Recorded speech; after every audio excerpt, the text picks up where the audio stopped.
place to be. Catching Dolphins, talking fantasy. From the field to the fan debate. Phins talk today, don't be late. Phins up, we ride until the end. With Bobby talking about the Phins. Podcast popping every week, no delay. Join the crew, Phins talk today. Lolly chatting, stacks up prime. Miami hustle all the time. News and views will pave the way. Dive on in it, and Phins talk today. Top plays and what went wrong. Breaking down each game so strong. Fans united, feel the beat. Phins talk family, can't be beat. Phins up, we ride until the end. With Bobby talking about the Phins. Podcast popping every week, no delay. Join the crew, Phins talk today. Phins up, we ride until the end. With Bobby talking about the Phins. Podcast popping every week, no delay. Join the crew, Phins talk today. Join the crew, Phins talk today. Well, happy Saturday, Dolphin fans, and welcome to another edition of Phins Talk today here on FTSN. I'm Bobby Phins Talk, joined by a very special guest, an FTSN OG family member, Mike, the Hebrew Hammer Brown in the house, host of Beer, Sports, and Whatever podcast. Mike, my brother, it's been a while. How the heck are you? Dude, I'm so good. First of all, that theme song, fire. Fire. I usually on Saturdays, it's reserved for college football. I've been a bad OG member. I have been tuned out for a little bit, but I've been back this past week. Bunch of great shows going on. So mazel tov to you. I am great. I am blessed to be here, to be able to talk, I guess, still about my team, the Miami Dolphins down here in Houston, still repping hard, but it's hard. That's right. Cap for life in the house. He says, wow, look who it is. Mike, it's been years, bro. How's your pops? Everyone's good, man. You know, it's so funny. Like anybody in the podcast game that, like when I do shows, which I still love doing, the first question I get most of the time is, how's your dad? Dad's the star. I'm just here. Like, I'm just here to kind of set him up, put the ball on the tee, and just let him knock it out of the park. Yeah, we're excited. Pops and I are headed to Disney and Mom on Monday, and got a really fun show. I think we're going to do it on Tuesday. We're going to do a live show from Disney. Do like a Halloween bracket challenge that we do every year at BSW, where we talk about candy the entire show, and we just do like a bracket challenge thing. But we're going to do it in front of the castle. It's going to be legit. It's going to be awesome. Oh, dude, I love it. That's what I love about your guys' show. You guys do those. Man. You go live from everywhere. And how many episodes now, dude? Yeah, it's been. We actually just did 252 on last a couple of days Wednesday. It's out on Apple Podcast and Spotify, and just typical stuff, man. We were talking Halloween. We were talking Dolphins. We were talking Rockets. What I love about what he and I do, and kind of like you and I, like. We just riff. Like we just, we know what we want to talk about. We're not here to just write stuff down and, we're going to talk about this and we're going to talk about this. Like we're fans. We want to talk about the game. We want to talk about the team that is destroying my mental stability and is going to put me in the ground 5 years earlier than predeterminedly. You know what I mean? Yeah. But no, getting to do shows with Dad is amazing. So very thankful. Awesome, man. Well, again, everyone just joining us, and as you guys get on here, whether you're watching live or after the show, you're watching Phins Talk today here on FTSN with sir. Mike Brown and Bobby Phins Talk. A lot to talk about with the Miami Dolphins. The Dolphins are traveling to Atlanta to take on the Atlanta Falcons tomorrow. We will talk about that. But before we get into that, let's just talk about this season because, Mike, again, as Cap has put in here, it's been a while, brother, since you've popped in here. Mm-hmm. But I obviously you and I still on X and interacting. And I mean, I will say up front, what's up, Adrian of the Rainy Day Podcast in the house? Great to see you, my brother. You have been, first off, you wear your emotions on a sleeve when it comes to the Dolphins. You've gone off on Miami, whatever. You've always, but when we have these conversations, when we're with Evan Fitzstanza, and whatever, you're the first one to be like, hey, man, you're on the wrong side of this. Not Homer, but in defense, this is the first time I've ever seen you on X, you and I chatting, talking about, and there's Evan. I bring him up, and he comes. Here he is. It's like he's right there. It's like he's lit. It's like he knows where I am. He knows when you're away. That's right. Oh, sorry. He's wrong holiday. He's the Jewish Santa. There you go. Yeah, right. But now, Yeah. with our chats and everything else, it seems like you've kind of flipped a little bit. Just tell me, what were your expectations before this season for Miami with everything that's gone down, and then where you are right now with this team? Yeah, it's funny because when you look at everything that happened up to the Cleveland game, right? First game of the year, play the Colts, right? Going on the road, and I was there last year when they played. That is a tough building to play in. Like, 100%. those fans are diehard. Like, that is Lucas Oil is a tough place to win a game. First game with Daniel Jones, there's no tape on him. Like, I understand that loss, right? And so I look at this and I'm like, okay, they're 0-1, and I'm bringing up just to make sure that I don't miss any games here that as I go over this, right? You then play the Patriots. You lose by 6 points at home when Achane steps out of bounds, which if he doesn't step out of bounds with 25 seconds left, they win that game. And this, like, okay, so now you're 0-2. Then you play Buffalo. You lose by 10 on the road at Buffalo. You were in that game in the third quarter until Sealer had that god-awful penalty, which was like, and that's not even his fault. That was a horrible call. Like, my opinion, horrible call. So you lose that game. You beat the Jets. You then lose to the Panthers 27-24 on the road. It's a tough loss, right? You then lose to the Chargers by 2 when all you've got to do is sack Herbert and not let it get the ball off to McConkey, and then Dante Trader misses the sack, right? Or the tackle, and they end up beating you by 2. Then you get curb stomped against Cleveland. It's so funny, Bobby, because it's like we all freak out, and all of Dolphins fans are freaking out because we've sucked all this time, and it's been awful, right? Mm-hmm. Look at it objectively. You're 5 or 6 plays away from being 4-3, 5-2. But then you start thinking about Tua is done. I don't care what anybody says. I'm done with him. Send him to the friggin' moon for all I care. Because what he's doing is not exhibiting leadership. When you start calling out your guys in press conferences and say, we need more leadership, dummy, look at your jersey. You have the C on your jersey. This is on you. You are the leader. You are being paid. Step up or get out. So, yeah, I'm upset. But I look at this team and I'm like, you have too much talent to be 1-6. You just do. But McDaniel, totally gone. I mean, he might as well be coaching middle school football at this point. And the theme on this team, Bobby, and I want your opinion on this. The Dolphins the last 25 years have been a dollar short, or I don't know what the phrase, like, they're late to the poker game, if that makes sense. Mm-hmm. Make these moves. They try to go get Brady. It didn't work out. They had Dan Campbell as a tight end coach for 4 years, an interim coach for 1 year, and then you let him go, and now he's killing it in Buffalo. You let Kyle Van Noy walk, who could have been a great addition to this defense this year, right? But then you go sign Matt Judon for $6 million. You're putting him on special teams, or you're not using him correctly. You draft Kenneth Grant, which I didn't think was a bad pick. You had Tyler Warren sitting right there. You had no answer at tight end when you got rid of Jonnu. Like, clearly you don't know what you're doing at the tight end position.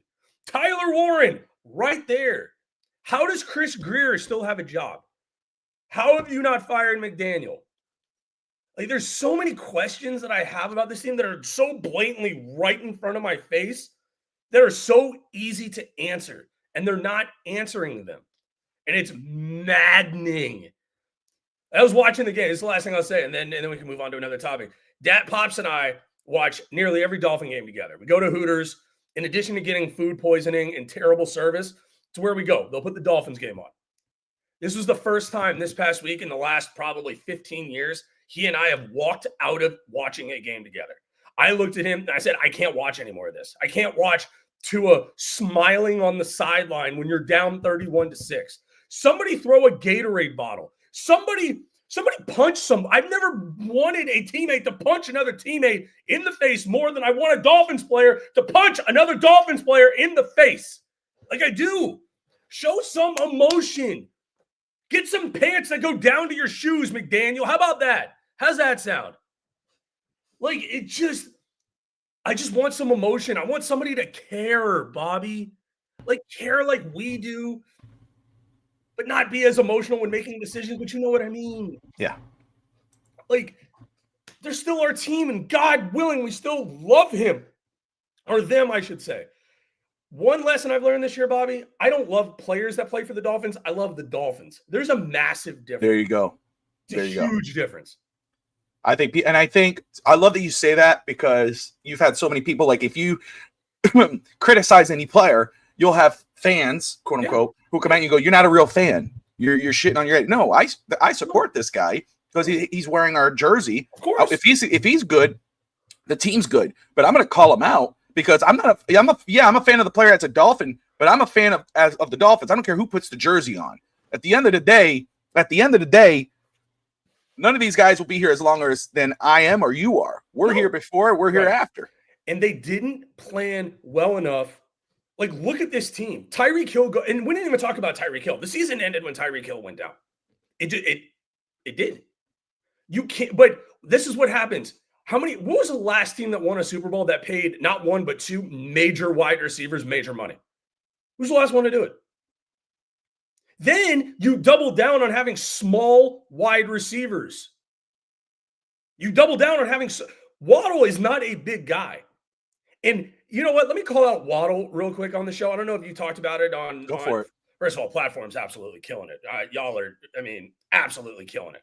Appreciate you, bro. And I see the Eagles, right? Like, okay, you're paying A.J. Brown, you're paying Devontae Smith, I guess, but not major money like the Dolphins are paying. Like, it's not nearly what Miami's paying. I think it's marginally more, but you get what I'm saying, right? Mm-hmm. Okay, and Sean says Eagles literally did it last year. Okay, but I need to see the contract, but I don't think I think Waddle's making more than Devontae Smith, and I think Hill was making more than A.J. Brown. You guys get my point, though. They didn't plan well. This roster makes no sense at some spots. None. Zero. You go and get injury-prone, what's his name, Larry Borum, who I liked when they picked him up from Pittsburgh. He's injury-prone. Do something else, Greer. Like that is the most dumbfounding part of this whole thing is how he still has a job. How do you not go to the playoffs for 20 years and still have a job? Like in this, what does the NFL stand for, Bobby? It's not the National Football League. It's not for long. If you don't perform, you're gone. I mean, you're gone. And I'll tell you this: I hope Tua medically retires at the end of the year. I want him to go spend time with family. I don't wish. If you're a Dolphins fan, by the way, on Twitter, and you wish injury on any of our players, you're a horrible human being. You just are. But Tua's clearly not the same guy. I saw a video. I saw a video that he's not the same since he did the "show me the money" thing at what was it, training camp? You remember that? Yeah. Mm-hmm. I mean, I guess I agree with that, but at the same time, like if you're that guy, stuff like that doesn't matter. You know who's that guy? Jalen Hurts. Jalen Hurts is a stud. Mm-hmm. I love Jalen Hurts. I would take. Oh God, I would kill for Jalen Hurts. I loved him when he was in college. Yeah, bro. But now the question is, I mean, it's time to start looking at the draft, I guess. Yes. Maybe. Potentially. I don't know. It'd be so Dolphins for them to win Thursday, though. And then we'll get to it, I'm sure. But, Dude, look. Everything you're saying, truth be told, is just right on the money. There, again, office mismanagement. You look at it. You did not have to extend Tua at that time. You did not have to throw out those extensions. You didn't have to extend Tyreek. You do that, and everything kind of falls down. Goes to hell. More than likely, you're going to move on from Tyreek anyway. It's just been and like you said, that's the thing about this team. We all know the flaws. Nobody's ignorant to the flaws of this roster, no matter if you are a positive content creator, if you want to call it, or a negative content creator, whatever. We all know, okay, we know offensive line could be an issue. Okay, we know injuries could be an issue. We know but this roster is too talented to be 1-6. Yep. Totally agree. And that, go ahead. No. Sorry, I don't want to interrupt you. No, all I'm going to say is, but it's not just the product on the field. That's the problem. Because like you said at the beginning, man, we were 0-1. Oh, I mean, 0-1, 0-2. But hey, we could easily have been 3 and whatever, or 5 and whatever. But the fact is, true, but it's not just what happens on the field. This team is not just effed up on the field. This is off the field too. This team is broken. From you're listening to off the field things from Tua and his comments, and you're kind of reading between the tea leaves here, and you're like, there's a problem here. There is an obvious disconnect between quarterback and head coach, which is crazy, and quarterback and the rest of the team. And you brought up Jalen Waddle, but I don't know if you said anything. You said you wanted to call out Jalen Waddle. What were you talking about? Just by him getting paid and not performing? No, his Instagram post from this past week, some cryptic BS that, or whatever, clearly alluding to the fact that he thinks that he might be moved. And maybe, but what the craziest part of this season is, Bobby, that is driving me up a wall. There's the movie, what was it, Blindside, when Sandra Bullock calls the coach and says, "Run the damn ball, Bert." Like, that's what I want to do to McDaniel. I want to shake him. Nearly, and I'm not kidding you, nearly every time Devon Achane touches the ball, good things happen. Unless it's that stupid, I swear on all that is holy, if they run that stupid screen one more time, where they pop out to the right, like 3 yards behind the line of scrimmage, the whole world knows it's happening. Like, run the ball. Here, Devon, run the ball. Ollie Gordon, here, run the ball. Like, it doesn't, but he so thinks that Mike McDaniel thinks that he is so much smarter than everybody else in the league. Like, he is pompous. Like, he's lost. That's what he is. He is a lost kid in a mall. That's what it feels like watching the game. I don't want to see this. I have so many things I want. I'm so happy I'm here. Why are you wearing sunglasses when it's raining outside, Mike? You look like an idiot. You look stupid. It's raining and overcast. Why are you wearing it? And then my buddy Terrence tells me, and it makes so much sense, he's hiding how he really feels because he's lost. If you look in his eyes, he's just, oh my God, I'm kidding them all, and I don't know where my parents are. And also, I want to say on the show, so I can go back and listen to this, a year from now. If you're on Twitter saying that you think or hoping that Mike McDaniel fell off the wagon and is drinking again, you're a terrible human being. Oh, I've seen it. You're a god-awful human being. So I wish him nothing but the best. He needs to go somewhere, be an OC for a couple of years, probably San Francisco or maybe Houston, and get back with D'Amico or get back with Shanahan. And, I wish him nothing but the best. But the Dolphins have got to get it right, because if you don't have a quarterback, you're done. You're not going to go anywhere in this league. You might as well be watching Nick at Night versus watching your team if you don't have a quarterback. Ain't nothing wrong with Nick at Night, man. I grew up on Nick at Night. Oh, of course. Oh, Rocket Power. Yeah. Dude, come on now. Listen, first off, it's everything you're saying. I'm go, you sure you haven't been watching the show? Because that sounds a lot like what Evan said. Evan was really pissed about the sunglasses in the rain. Yeah. Evan and I that's my people. I love me some Evan. We disagree on a good amount of things, like when we do podcasts together, but it's like always in like a great way. Like, it's just, it's collaboration. We just come from it from different spots. I see 100%. Anthony asking about Sarkisian. I don't know, man. I only bring in Sark if you get Manning. That's the only way that makes any sort of sense. So let's get into that, because and just in regards of coaches and everyone who's watching right now and commenting and all this whatnot, we appreciate you guys tuning in and watching Phins Talk today here on FTSN with Mike, the He Were Hammer Brown, host of Beer Sports and whatever. So we'll get on McDaniel, then we'll kind of deep dive on Tua very quick. But McDaniel, I think the answer is easy on this one. Is he on borrowed time? The writing's on the wall, right? Yeah. You agree. He's on borrowed time here. Listen, seems like a great guy. He is a good guy. He's good with the fans. I've seen him before. My mother took a picture of him. He's obviously a good dad. God bless him, all this whatnot. Right. Okay. But as a head coach, maybe one day he could be a good head coach. But right now, with all intents and purposes, I've said it. He's a glorified play designer, cosplaying as a head coach. And I want to. It sounds rude and whatever, but I don't see a head coach. Even and it's not about looks. I don't care about the capris. I know. I don't care about the.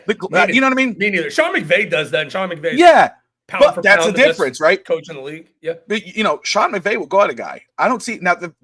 This is the first time this last game after Tua threw that interception in the end zone where I saw McDaniel show any real emotion negative where he's going like this, get back to the freaking sideline.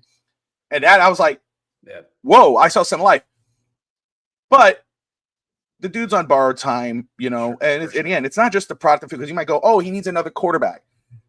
But listen to what's happening. Players missing meetings, late to meetings, the disconnect, the miscommunication, the little jabs here and there.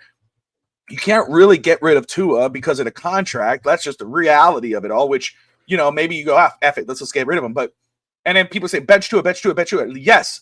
In a perfect world, we go, okay, we're 1-6, bench the starting quarterback and going to put in the Quinn Ewers or see what happens. However, I preface that, or I warn against people because the fact is, as long as McDaniel's the head coach, if he does bench Tua, there's no turning back at that point because he cannot bench him and then put him back in if Quinn Ewers craps back. It has to be where McDaniel knows, hey, this is my last run. I'm going to have to do this. Or McDaniel gets canned, and then whoever the interim coach is and say, okay, Tua, you're not going to play. We're going to hold you because we don't want to injure you. We're going to go ahead and start somebody else to kind of finish the season.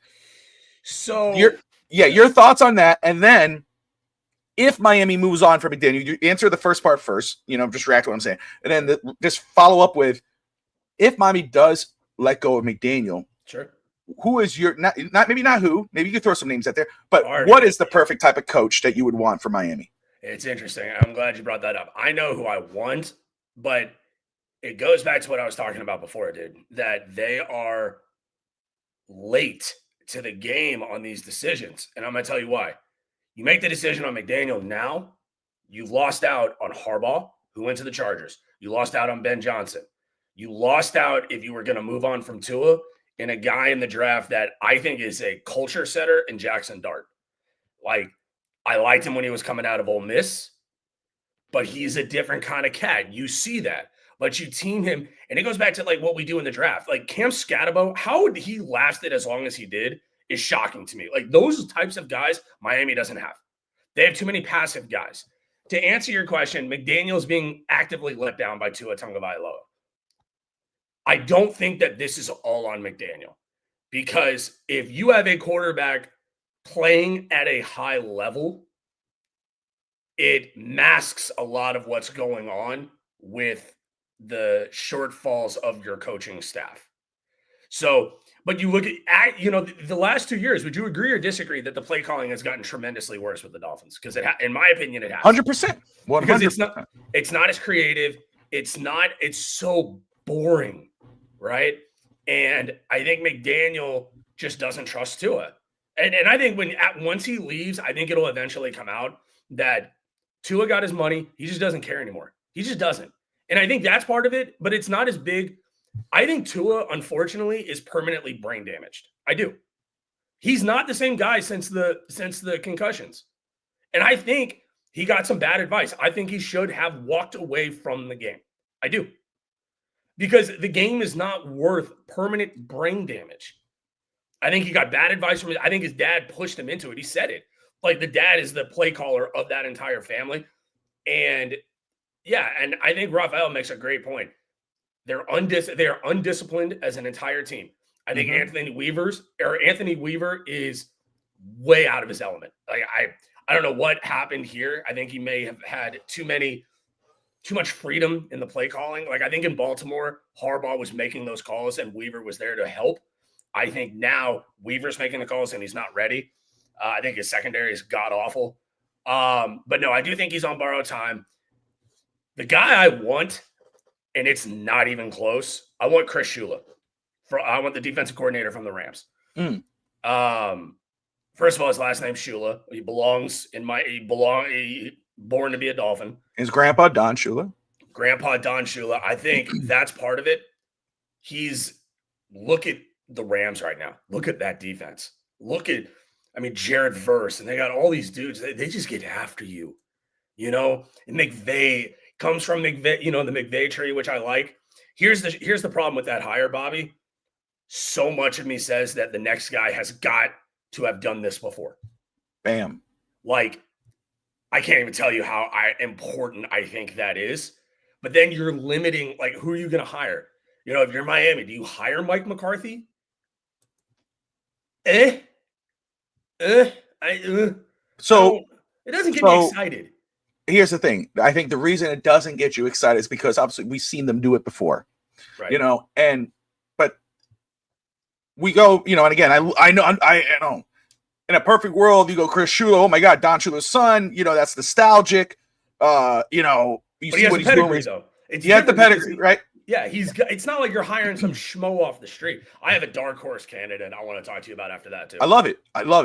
But for me, I see what you said right there. Like, I'm willing to listen in on any coach. If you get a new coach, you got to have a new GM.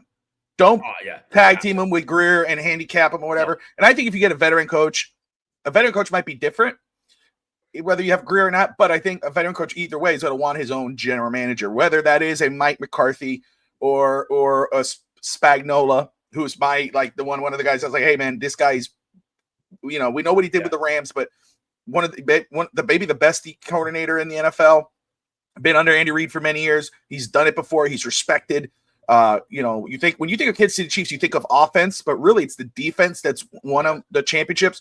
So Spagnuolo is one of those guys where I'm like, I'm not against that whatsoever, but Rivera, Doug Peterson, those are guys that, because I'm willing to listen on any veteran coach. I might go, like when people say Rex Ryan, I go, but I'm willing to listen. Rookie coaches, I'm more about, I'm good, but I'll hear you out. Like, go ahead. No, I was just going to say, I want to make sure I touch on this. Scotty's comment. My wet dream is John Harbaugh. If Baltimore's dumb enough to move on from John Harbaugh, you hire him in 3 milliseconds, though. I don't think they're going to turn it around. They're going to end up winning that division and going back to the playoffs. They're not getting rid of Harbaugh. You talk about injuries. They are decimated by him, but Harbaugh would be my number one choice. Shula would be number 2. Oh, if Harbaugh, Tomlin, if somehow they wiggled away, of course, right? John Harbaugh. I wouldn't take Tomlin. I have no interest. You want to touch Tomlin? Really? Not with a 35-foot pole. Wow. Okay. I think he's a great disciplinarian. What have you done for me lately? It's like, I don't know if this totally relates, but he feels like the reason why the old school coaches in college football are walking away because they don't want to deal with the NIL drama. Tomlin is not built to deal with the current NFL the way that it's built because he hasn't had success in forever. He can't develop a quarterback. That is proven multiple times. So, no, I would have no interest in Tomlin. But Harbaugh, yes. Interesting. I would take Harbaugh. I think there's one guy, I don't know if it's been brought up, and it will not happen, but I would absolutely love this move. I'm going to give you a couple hints. I want to see if you can get it. Okay. It would be totally out of left field. Dolphins legend is your first guess. He's currently coaching, but not in the NFL. Jason Taylor. Yeah. Jason Taylor. So I'm glad. So it's a wild idea, and I think it wouldn't work unless you bring in the right coordinators. But that's like the mold of what I want. So I love that you say that. First off, Jason Taylor, my favorite Dolphin of all time. Yeah. Of course, we're those babies, right? It was, JT, Zach Thomas, Ricky, I saw Marino at the end. Jay Fiedler, that's my dude, man. I love Jay Fiedler, man. Greatest Jewish quarterback in the history of the NFL, but I digress.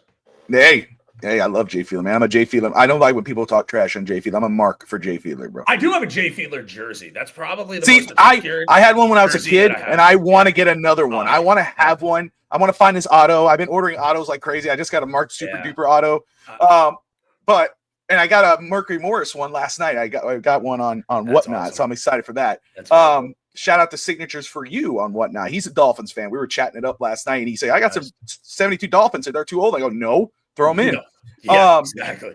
I'm like, brother, but I love that you. First off, I've JT's been in the back of my mind, but like, as like bringing him into the NFL, whether it's a DC or whatever, because you see what he's done. I think he was at St. Thomas before he went to University of Miami, and what he's been doing, what he's been able to do with that for the U, brother. They'll win it today.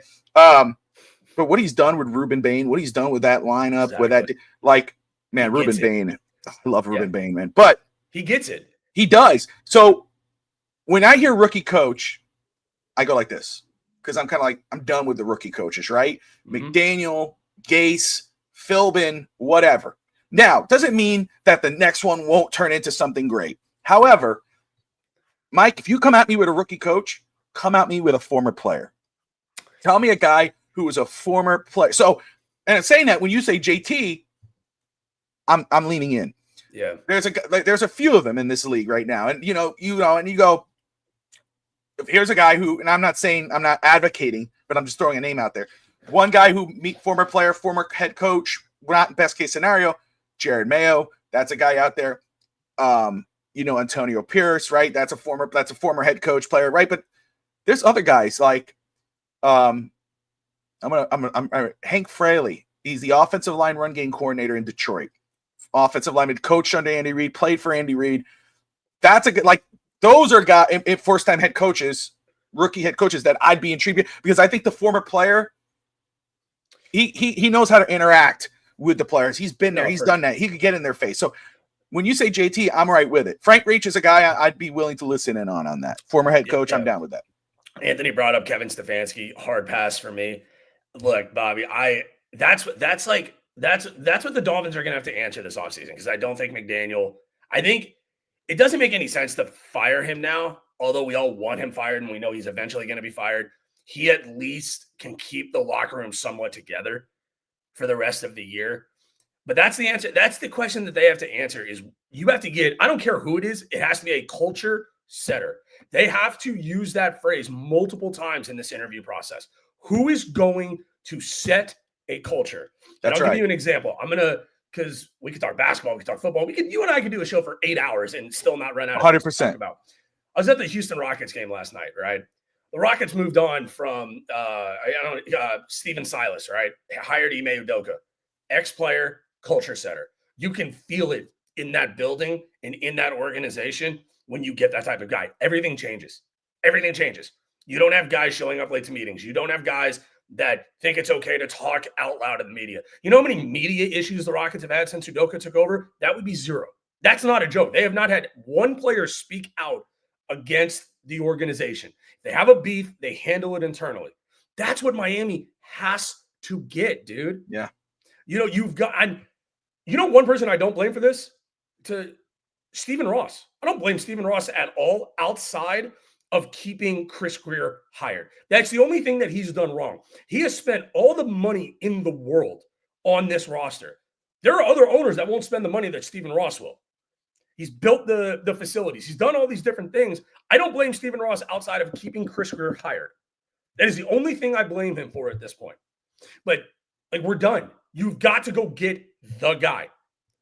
Ultimately, I think a name to keep an eye out for if he wants to coach is John Gruden.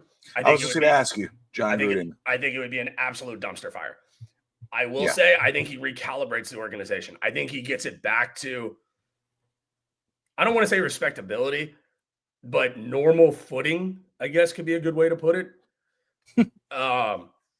Ken, that's funny. Yeah, it's almost like I'm an upset parent, right?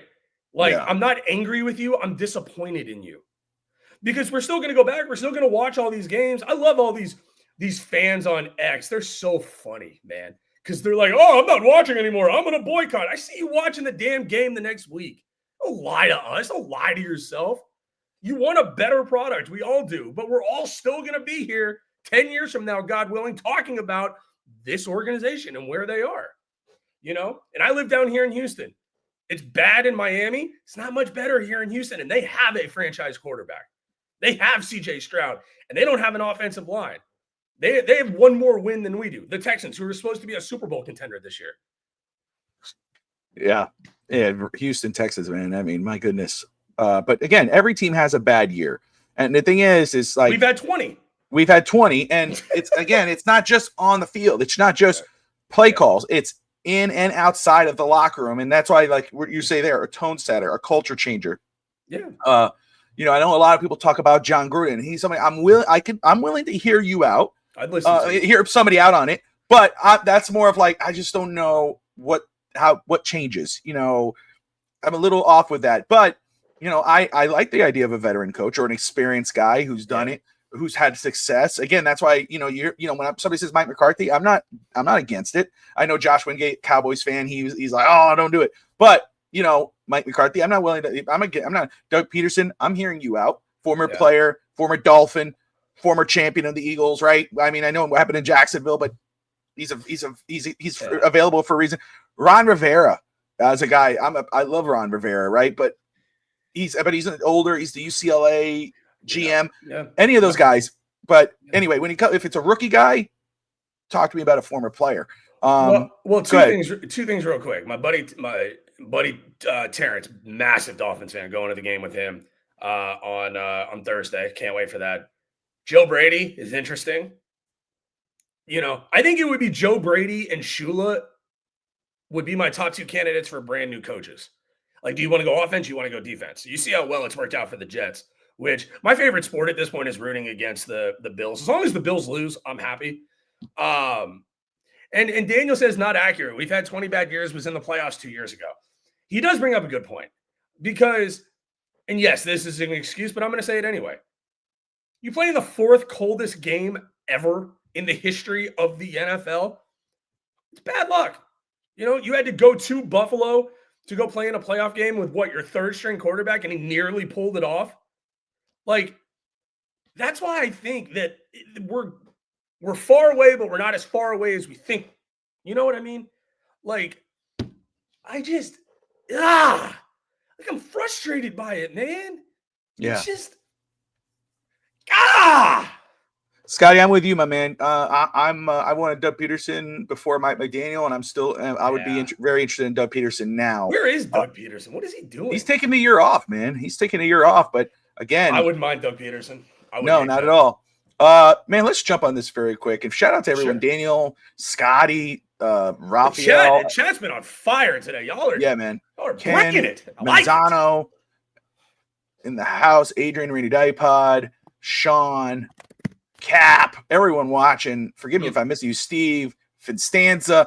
Everyone tune in. We appreciate you. This is Turner, Louis Riddick for GM. Hey, that's me and Terrence's dude. I would take Louis Riddick as my GM right now.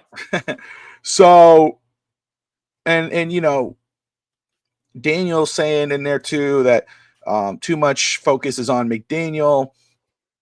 And I get it, right? It's not a one guy issue. But, and like you said, Tua's not doing McDaniel any favors, none of that. However, the problem is a lot of his guys have let him down, but he is the head coach. Sure. And the product on the field and the accountability, lack of accountability, a lack of whatever lack of respect, that's on your head coach. The GM, again, I'm not holding my breath on Chris Grier getting fired until Ross actually does it.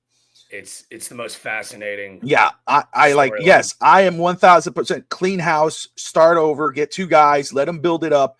I'm all about it. And like you said, there are young foundational pieces, that you could build a foundation on. You starts with a Devon Achane, Jalen Waddle. Chop. These are guys, and Patrick Paul, who's done really well this year. I wouldn't include Waddle in that, but I'm with. I know. I got you. And that's a whole other thing too, because I'm kind of on that boat too. But just including that young core, you could bring two guys in and say, "Hey, man, okay, these are our young pieces. Who you could ride this boat with, and then with this foundation, let's build upon it." Do you think you could go 1 year with Tua and then go draft a guy and Tua's your bridge and whatever? Sure, maybe Tua has a great year with this new coach, and maybe you go, okay, hey, you know what, we can move him, or let's build on this. Even though I think, and we're going to get into Tua in just a second, a little more. But there's young foundational pieces that you could build upon that might attract a GM and a coach.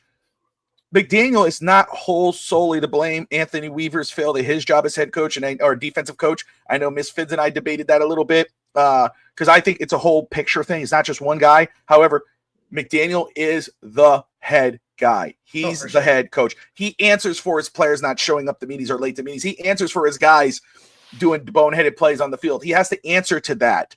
And he does do the play call. So there's a lot of stuff he has to answer to. And eventually he's the head. So you got to chop the head off. Go ahead. If you want to respond now, we'll get into Tua. Yeah. We haven't touched on one thing. I'm going to ask you a quick question. Yeah. What position group has been the most disappointing this year? Because I think, let me take one out. Outside of the secondary, we all know the secondary sucks. Let's put that aside. Outside of the secondary, what position group have you been? Defensive line. It's not even exactly. It's not even close, line. right? That's why I say it's not on. That's where this comes down, where it's not on McDaniel. Yeah. And to be fair, it's not all on Weaver. You paid Sealer. Sealer sucks so far this year. You watch Sealer, he's terrible. Kenneth Grant, rookie. Chubb, useless. Phillips, sucks. Chop Robinson, disappointment in the second year. You look at the linebacker, like, I can go on. Benito Jones, God love him. He sucks. He's not good. Like, I'm sure his mother loves him. I hate him. I don't want to see Benito Jones ever again. It's like the defensive line, you pay these guys to perform. That's why these players coming late to meetings and all that. Yeah, it's a storyline because the team's not good. Got news for you, Bobby. The team was 5-2 right now. It doesn't matter. Who cares? Like, the only thing, and I know that sounds crazy, but when you have a winning culture, that stuff takes care of itself. Winning culture, you don't need to meet as often. You don't need to have players only meetings every 5 days. Yep. Like, you have guys who perform. You know who doesn't have players only meetings? The Chiefs, the Bills, you know what I mean? Like the Rams, like coaches who have a stranglehold on the culture. This doesn't happen. And McDaniel doesn't. So instead of focusing on making all these documentaries and these YouTube videos, that's cool for us, the fans, to watch, focus a little bit more on the X's and O's and getting more out of your players. That's what needs to be top of mind for McDaniel and company tomorrow in Atlanta. Go get me a win. Go beat Kirk Cousins.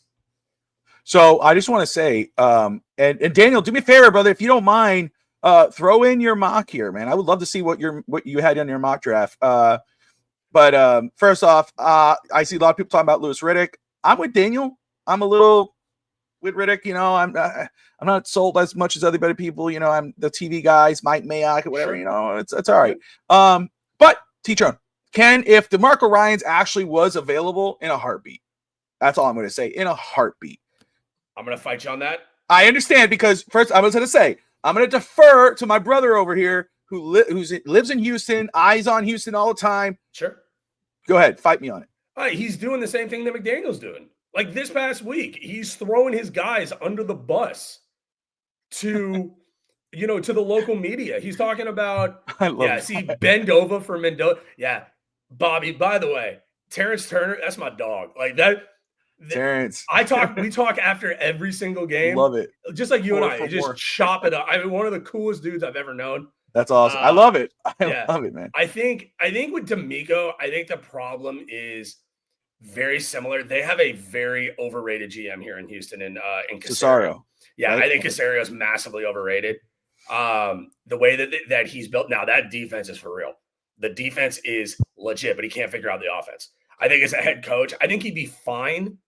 I would give that higher about a C+ or a B- right now. And Miami's got to knock it out of the park. Like, I know we're kind of beating a dead horse here, but whoever they hire, there's going to be good, there's going to be bad. It's a question of how long can you live with the bad. Like with Shula, he's never done this before. He's never been a head coach. But are you going to give him time to cook? Like, you look at the quarterbacks coming out this year. I like Moore. I don't love Moore. He screams Marcus Mariota to me. Like, absolutely screams it from the rooftops. You also got to look at the rest of the talent that is on that team. That's why these college quarterbacks scare me to death. Because it's like, oh, they look great. Like, I like Mendoza more than I like Moore. I know that I like Mendoza a lot. I like Mendoza more because of what he's doing at Indiana with the guys that he has around him. Yep. Like, Oregon is filled with a bunch of dudes that are going to go in the first and second round. Indiana's probably got a couple. But like, Mendoza's solid. I like Moore, but Listen, this is a good year to get your guy. Like, I understand, like Daniel will say, and let him hold sit. on the quarterback, just draft a bunch of guys and then draft the quarterback next year. Yeah. But I still think that you could. And again, if Miami has a top 5, top 2, 3 pick, whatever, and you want to go get an offensive tackle, a right tackle, because Austin Jackson's dead in the water, go get him. I mean, there's plenty of them.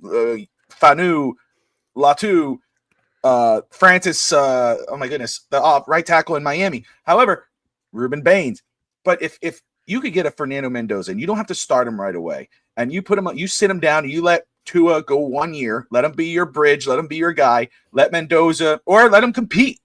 I'm down with that. But there's other guys too. There's other decent. I don't want to say decent because it sounds bad, but I mean, there are guys that there's options this year. It's gonna be hard to ignore, especially if Tua continues this downtrend. Staying on Tua. Yeah. Oh, if you want to respond, you go right ahead, brother. Yeah, and I'm gonna refer to another conversation Terrence and I have had in the past, just because he's in the chat. The thing about Tua as a Dolphin, he's never been pushed as the starter. He's come in and anointed the king. He's like, here you go. That's not a good culture to have, man. Like, no, it's unless you're somebody that comes in and just balls out your first year, like Jalen Hurts did, right? Like Jalen Hurts was the starter, and they've stuck with him since then. Mahomes, same thing. Obviously, Josh Allen, Lamar Jackson, those types of guys. But when you're not pushed, it's no different than in every job that we all have, right? If you get too comfortable in your position and you don't feel pushed, you're going to get lazy. You're going to say, oh, well, my job's not going anywhere. I don't have to work hard. I don't have to do any of that.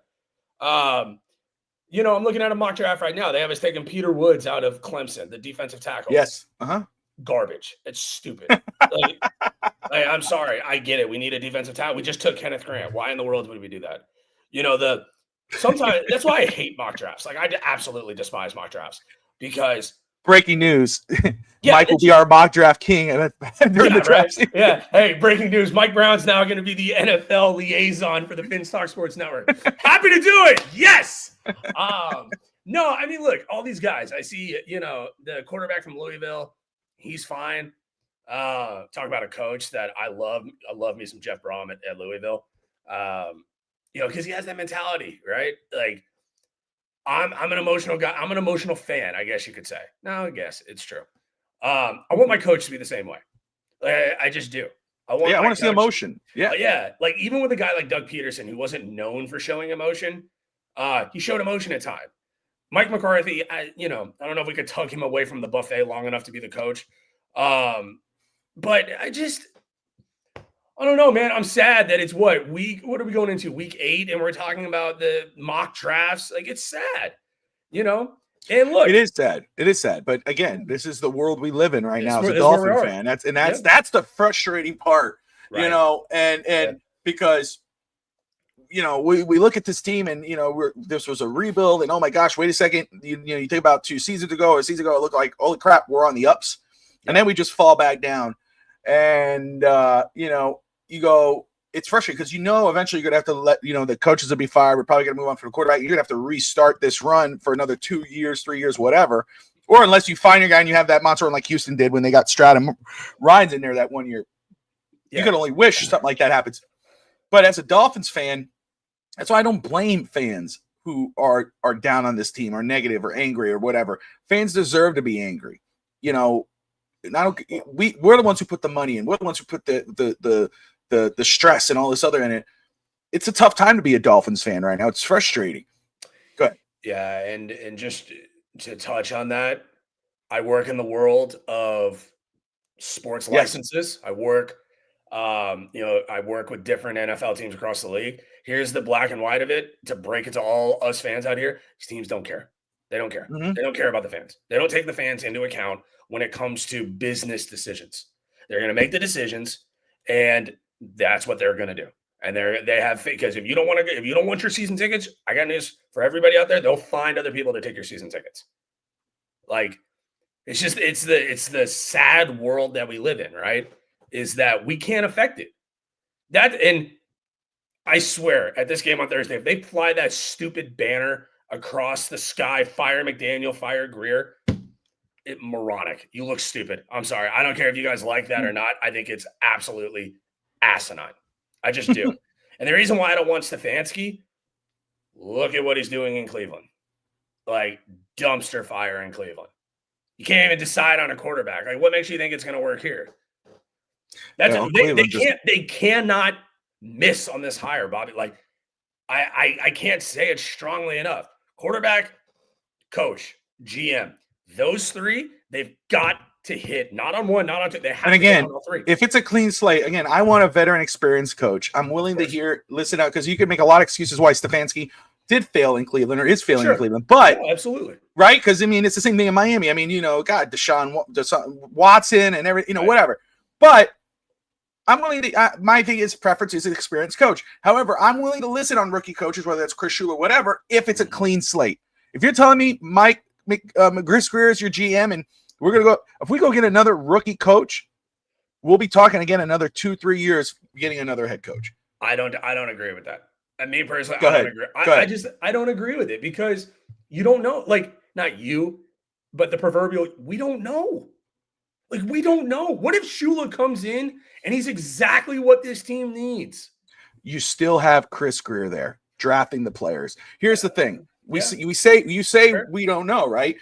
But we saw what happened with Mike McDaniel. We saw what happened with Brian Flores. We've seen what happened with Adam Gase. What's the common denominator? Fair. But just like what Raphael is saying, like the Dolphins selling hope. That's what all these teams are selling. Like, what have the Bills been doing since they've been an organization is selling hope? They haven't won jack squat, you know what, in their entire existence. That's all they do is sell hope. What is Lamar Jackson won as a quarterback? Got news for you. I could care less about MVPs. MVPs mean absolutely nothing to me as a fan. You can raise all the the division banners you want. Got news for everybody out there. Josh Allen, Lamar Jackson ain't won jack squad. You know what? Justin Herbert ain't won anything. Jim Harbaugh, Harbaugh in Los Angeles. Yeah. Was at San Francisco. Didn't win anything. Like, I'm sorry. It's really, really difficult to win a championship. And I get it. Fans are upset, but we have to put this in perspective a smidge, right? And Anthony makes a good point here. And I'm going to tell you this, Bobby. Since Marino retired, how many quarterbacks have they taken in the first round? 2. Right? That's a problem. Yeah. Marino retired in the mid-90s. Like, it doesn't work. And no, it's not different if you're in the dance. No, I'm sorry. Getting invited to the dance is not the same as leaving with the prom queen. Like, you're getting invited to the dance. Great. We can dance. We can do all these different things. You don't go home with the prom queen. It doesn't matter in this analogy. I don't care. I don't care about, hey, let's try and win our first playoff game for the first time in 25 years. No, I want to win a Super Bowl. What do we have to do to win a Super Bowl? Don't talk to me about these intermediate, win the division, win a playoff. No, shoot for the stars, because what else is there? I'm tired of having these conversations with fans of, I want to win our first playoff game. No, I want more. Why are we fans? For what? To watch out for I think it's more about progress, right? Because we haven't, dude. And that's the thing, right? You're right. It's different. It's because you could say, right? You brought up all these points, and it's good points, right? What have they done? It's not so. Well, the difference is they're in the dance. They've been there, or they're invited. They go, like, if you're telling me, hey, your quarterback is Josh Allen, you feel pretty damn good about your team right now, even if you're not, your coach is Jim Harbaugh. You're like, okay, you know what? We need to, what can we do? Now you're not looking at your coach. You're looking at everything around you. Here's the problem. Miami's not even not being invited in. It's not even there. They're at the basement watching Stranger Things with their little buddies. That's where they are. They're not even invited to the dance. They're the nerds at home. They get the chance. So that's the problem with the Dolphins. And, and here's the thing. It's like, I'm somebody who, I'm a slow build. I'm a guy that's like, in order to get here, we need to do this. There are some others that I know who are like, I want to do this. So I'm going to try to skip around all this and get to this part. Sure. The problem with Miami is they can't even do that. They have to get here. Now, again, this is where you're on the money. It could happen where if they get the right coach and then maybe they have the balls to go get the quarterback, or maybe, oh my God, wait a second. This is a different team. Wait a second. Because Houston showed that a couple seasons ago that you could all of a sudden, but now a couple years later, we see that's not as the case. but you saw the change. Miami could do that. It's possible a team could do that. But again, we're talking about the Dolphins. It's a step-by-step thing. So I am someone's like, you know what? Yes, get a playoff win, then you go get another playoff win. But just do something. Show progress, because Miami hasn't shown any progress. Well, and I'm with you, dude. I think, first, there's not a right or wrong answer here. Like, you and I just completely disagreed. Absolutely. And it might be somewhere in the middle, right? Like, yes, obviously I want to win a playoff game. Yes, I wish we had an MVP type of quarterback. Yes, I wish we had this, and this. The issue with me is that if you try and build it brick by brick and try to get to the top, in the midst of trying to add those bricks, there are other bricks that could then break. And then you have to address those bricks. I would much rather shoot for, okay, what's the biggest, best hire they can make?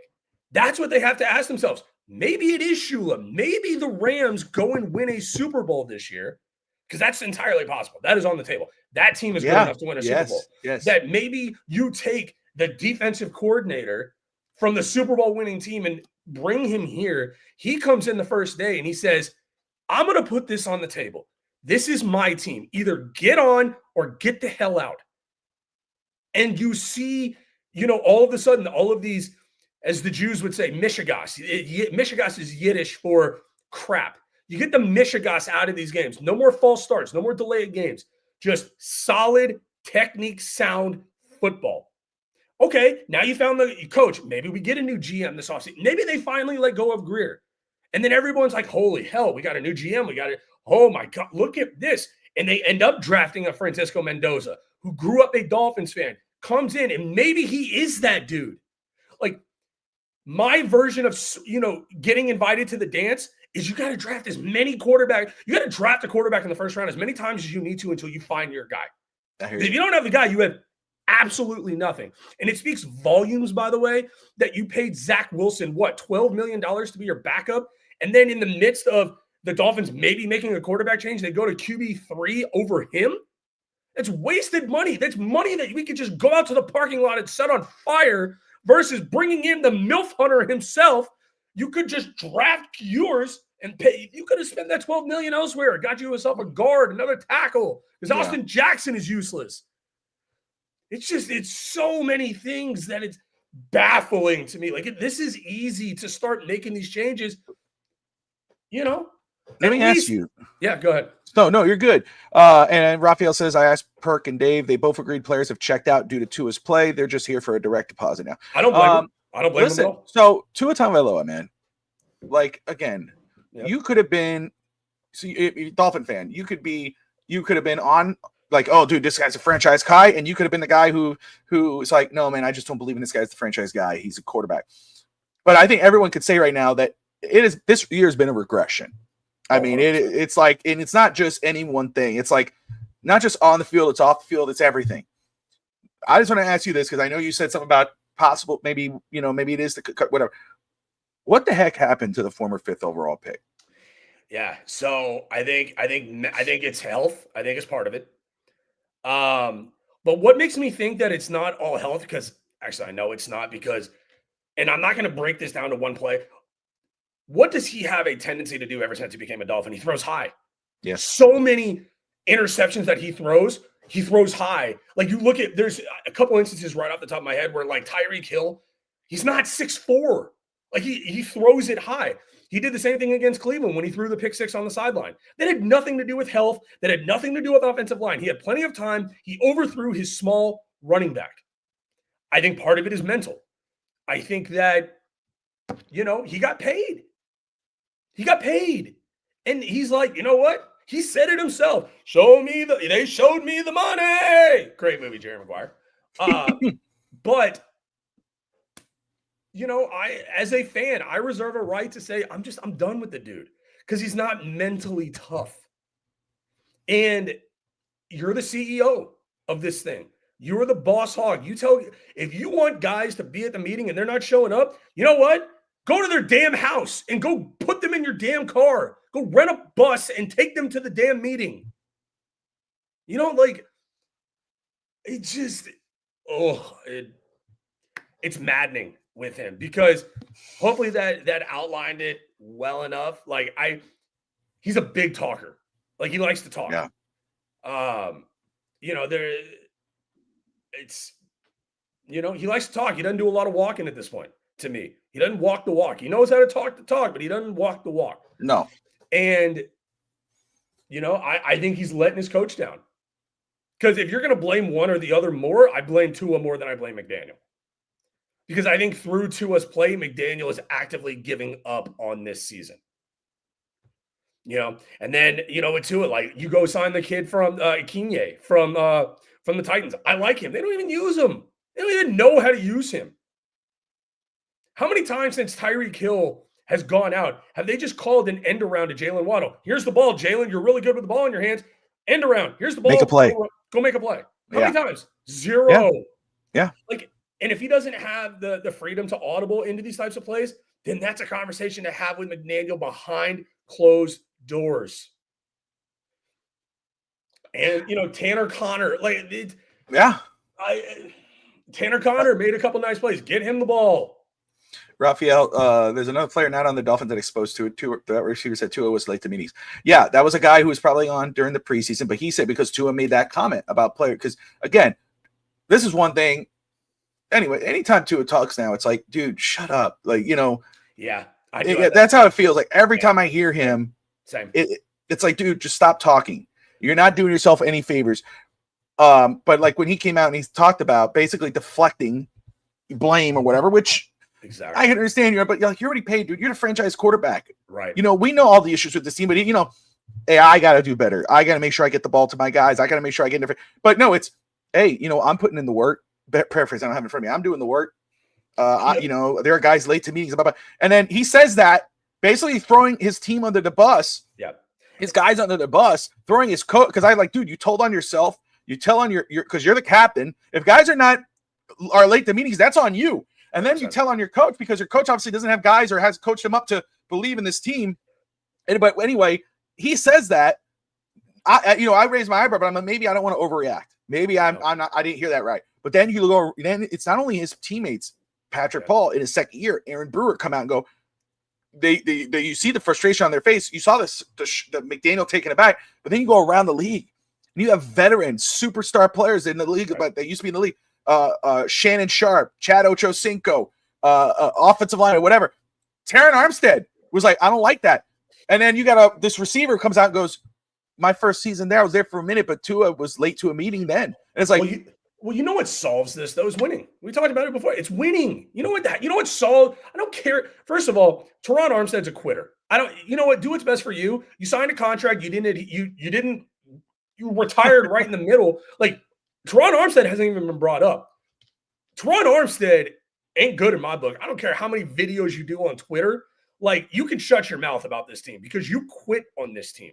You signed a contract. You didn't live. You didn't play it out. That's the best way to put it. So I don't care what you say. I don't care what Shannon Sharp says because he has his own issues to deal with in his personal life.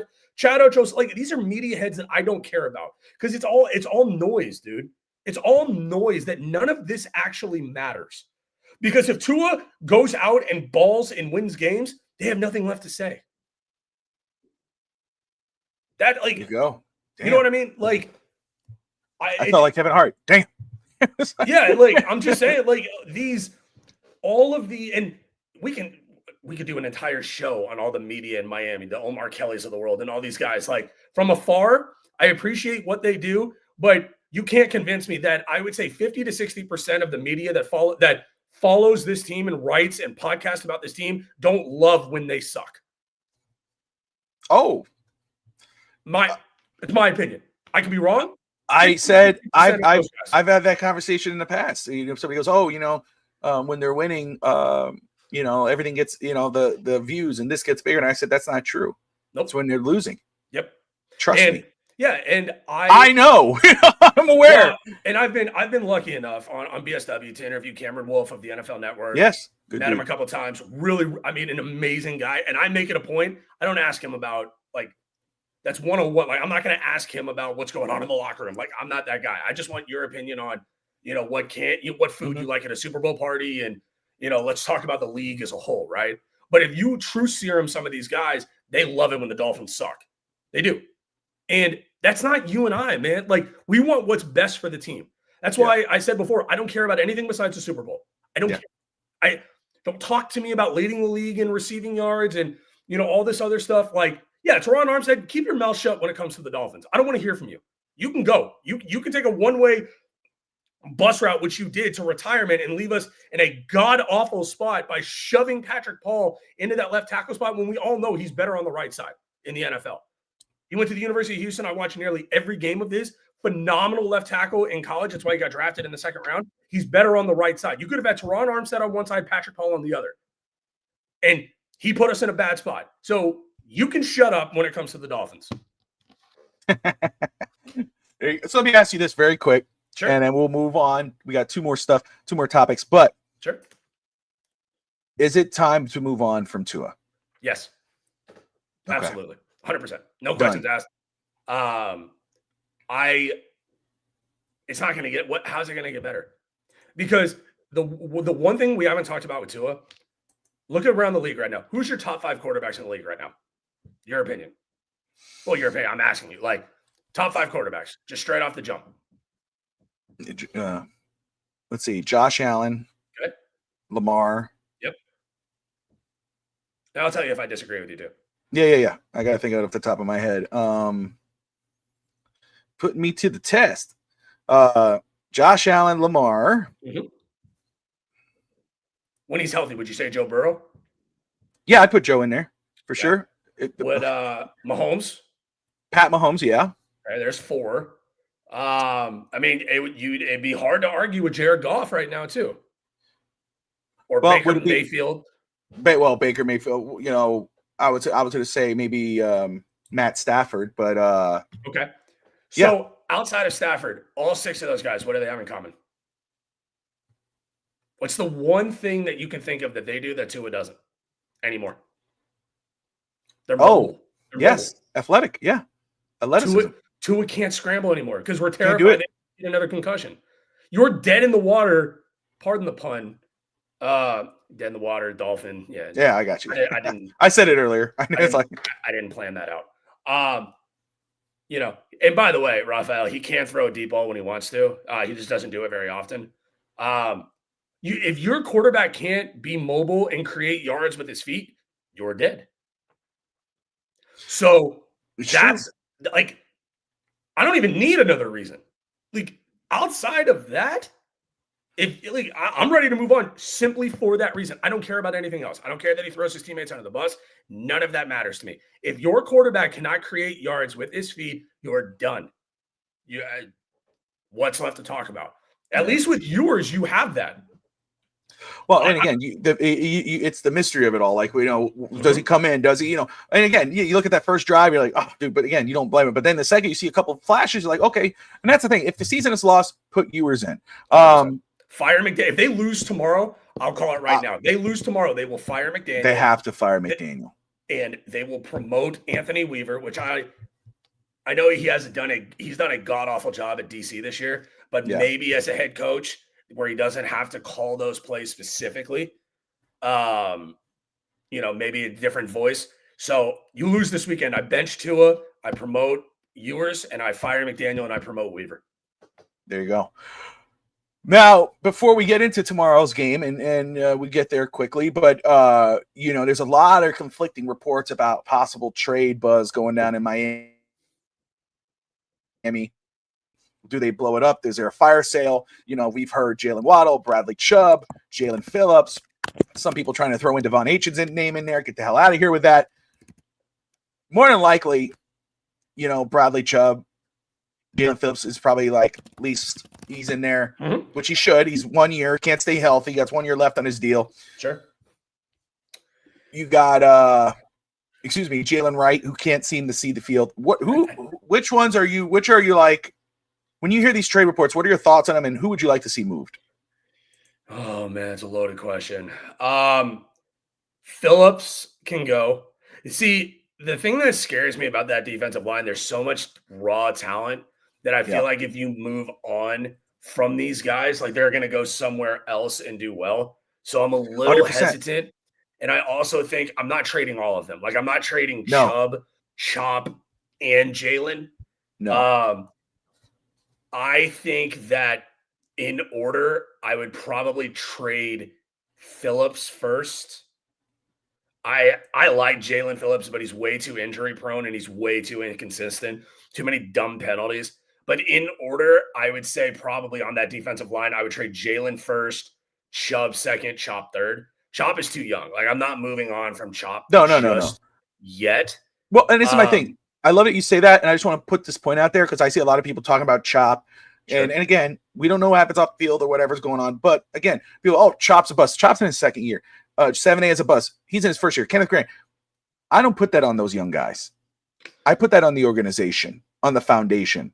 Let's see how these guys perform on, because Patrick Paul is the opposite side of it. Patrick Paul's having a strong year, doing really well, whatever. But those other guys, I want to see them in another regime. I want to see how they do with maybe a stable organization because they're not in that right now. You talk about Patrick Paul being at left tackle, should be at right, probably would have been great with Armstead, but that's the same thing with 7A right now. 7A, it shouldn't be. I don't blame him. He's at left guard. He's in a different position. You need to put him at right tackle, right guard.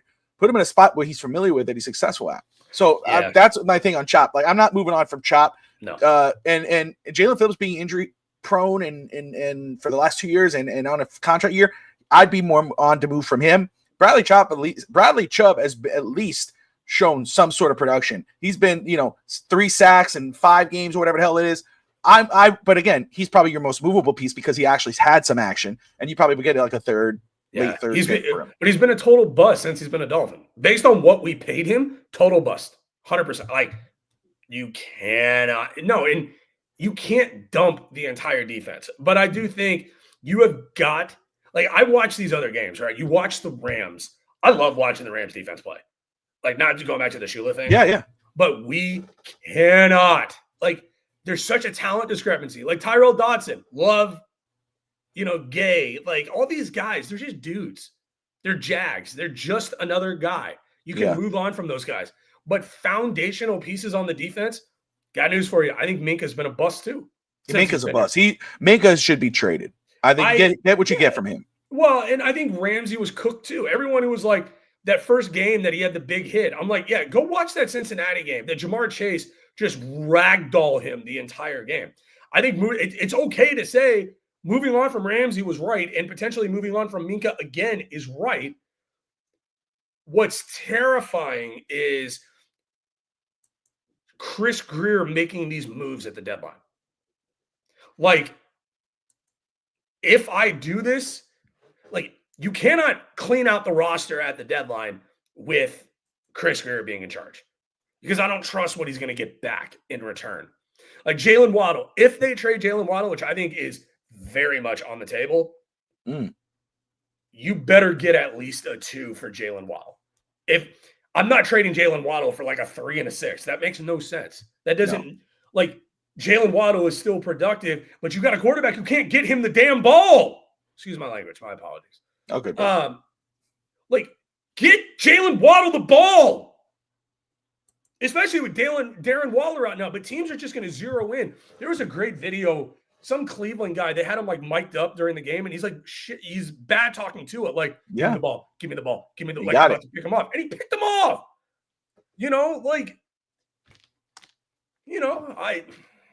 I think Waddle's moved? No, but I think it's on the table. I think if they get the right, if somebody gave me a 1 for Waddle, I'd trade him in a heartbeat. In a heartbeat. There you go. I mean, wouldn't you do that deal straight up? 1 for Waddle? I would. Yeah, I would. Like, and if you're a team, I'm trying to think of a good. And I'm not. You know what you get him a 1 is Houston. Yeah, and I'll say this, and I understand because again, I of course, I think Waddle. You see, because I've been saying for a while, once Tyreek is gone, Waddle will step into that role and be whatever. But I haven't seen that yet, and he's been so inconsistent with staying on the field every time he gets hit. There's a lot of inconsistency with him right now, and I love Waddle. But like that's why, I would move on from him and then just reset at the end of the year. I wouldn't hate if we kept him, but I wouldn't be against moving him for the right price. But you can also shed salary there too. True, and I will say too, because you with Chris Shula and the Rams. Here's a big thing about them. First off, they got a lot of guys that I love coming out. Oh, Braden Fisk.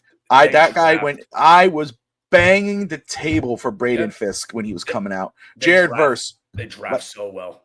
They And draft hit so in well. Undrafted free agents too. They do it So, everywhere. dude, it's ridiculous. Mhm. But I know we're running close on time here. I do want to get just your thoughts on this because Sure. we have coming up next week. We do have that Thursday night game, Baltimore, Miami. I know it. And then but before then, we got tomorrow's game, the Dolphins versus the Falcons. Dolphins, of course, 1-6 on the cusp of 1-7. Crazy enough. You look at what Miami has done the last few weeks. You look at the running backs they faced. I mean, Rico Dowdle, who's no slouch. He's not, but the backup running Rico Dowdle. You look Vidal and the rookie Junkins the week after.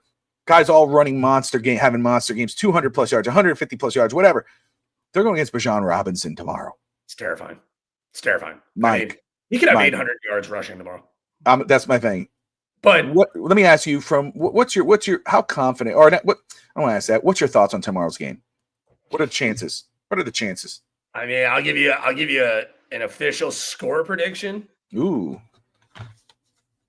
Dolphins 28, Falcons 21. Whoa, there you go. Okay.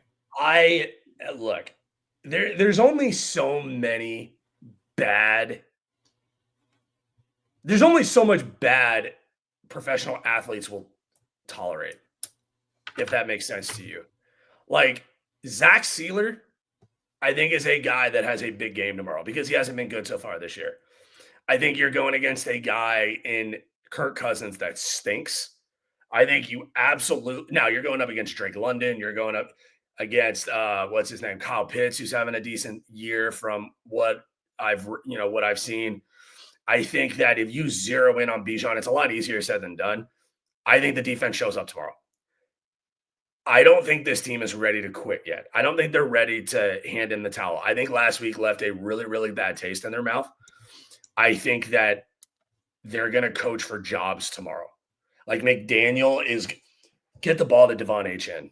Like I can't stress it enough. Let Ollie Gordon go get you those messy 3rd and 3 type of plays. Get the ball in Ollie Gordon's hands. I love me some Ollie Gordon. Let Malik Washington cook. I think they're due. I know that's not a sexy pick. Not a lot of people are going to take the Dolphins, and that's okay. But I think starting my vacation week, I think both teams, I think U of H upsets Arizona State at Arizona State tonight. And I think the Dolphins, I think it would be an upset going to Atlanta and beating them there. I think that the Dolphins beat Atlanta tomorrow. I think we're getting a Texas twofer this weekend in the Mike Brown household. So, just CCRR. CCRR always changes his picture. I was like, oh, we got to count out CCRR. He always makes it to the opposing team. And Kirk Cousins does get the start tomorrow. Yep. Kirk Cousins will start over Michael Penix, which is huge. That is huge. Yep. But again, I'd love to see an upset. You have a 28-21 Miami. Steve Malloy, host of Real Talk Phins Talk, 34-17 Atlanta. Raphael, 31-17 Atlanta. So they're close on scores. You know what it is? The fact that it's here, and I will be live on post game tomorrow morning with. I'm gonna be locked in. Well, Nate, because I'll be in Orlando by that point. There you go, brother. We're flying specifically out to Orlando to be able to drop our bags and go to a sports bar and go watch the game. There you go. So, yeah, pop in, man. Throw those comments in there, brother. We got Finn Sammy in the house of Fins TV. He'll be joining me. Evan, I think, is off tomorrow morning. I think.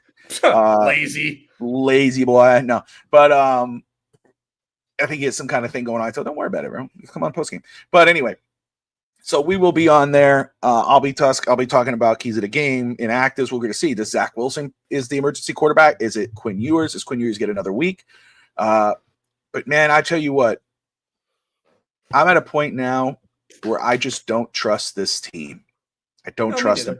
How many times have we looked at a game, and not say that Atlanta is that game, and I know for you this is more about Miami has to respond. They have to have a strong game. They got to come out, and I get that. But there's a lot of games, and not saying this is one of those games. This is not a game where you look, oh, that's a win. It's a game where you got to consider all the phases. But the games that we have, Cleveland and whatever, you go, oh, that's a win, bro. We got that. Yeah. And then Miami lets you down. We got the lead in Indianapolis. Or not Indianapolis, excuse me. Carolina, 17-0. I'm with my son in Indy. We're visiting my brother, doing an Elvis concert. you know, I'm like, I told my son, let's go to the hotel. I got a headache. We'll follow the game at the TV. We'll wait for the come on and whatever. Later on, oh shit, the Dolphins give up the lead. There's nothing to trust about this football team right now. No. But I think what you're bringing up in regards of maybe just maybe, you know, they want to respond and play to win, and maybe they do that. But we'll just have to wait and see. But I agree with you that if they lose tomorrow, I mean, goodness gracious, how can you excuse going another week? You can't. But anyway, guys, we appreciate everybody watching today, man. Thank you for watching Phins Talk today here on FTSN. Mike, man, I'm so thankful that you were able to hop on with me and talk Dolphins, brother. It's been a minute, and hopefully won't be a minute now. Hopefully we'll get you on again, brother. Talk Dolphins, because it's a lot of fun. I love disagreeing with you and have a good time and talking this shit. Yeah, so no, same. Anytime you need me, congrats on all the success. You got a great team, and you know, next Rockets Heat game, I'll make sure to pop on so I can just throw the score in all of the Heat fans' faces here on the network. So there you go, brother. There you go. Man, Mike, the Hebrew Hammer Brown of Spear Sports, whatever. Go check out his stuff on Apple, anywhere you can find a podcast. Yes, sir. Or on Facebook. I know that's where he usually streams. Yes, talking Dolphins, Houston, talks about it all, really. Yeah. And then, of course, like and subscribe to if you're new to the channel. We appreciate you guys. I know it's hard. We're 1-6, but Dolphin fans, like, share, subscribe. But most importantly, as always, Fins up. See you all next time.